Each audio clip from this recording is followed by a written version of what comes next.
All unaccompanied migrant children were removed from a temporary facility in Homestead, Florida over the weekend. The Department of Health and Human Services told multiple outlets that the last group of migrant children staying at the shelter were either placed with sponsors or sent to the agency's permanent facilities. Under current law, an unaccompanied migrant child who arrives in the U.S. from a non-contiguous country is transferred over to HHS from Customs and Border Patrol.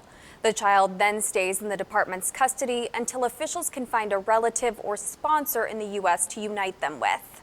Since the facility was activated in March 2018, HHS said more than 14,000 children have passed through its doors. It noted that no new children had been placed there since the beginning of July. The facility, which is not overseen by state regulators, has been criticized because it's the only shelter for migrant children being operated by a for-profit corporation. Critics have described the shelter as a sort of makeshift prison camp, pointing to the children walking in single-file lines, not being allowed to touch or hug each other, and sleeping as many as 200 to a room. Late last month, the Trump administration similarly discharged the last group of unaccompanied migrant children staying at another temporary facility in Carrizo Springs, Texas. That shelter had been up and running for less than a month.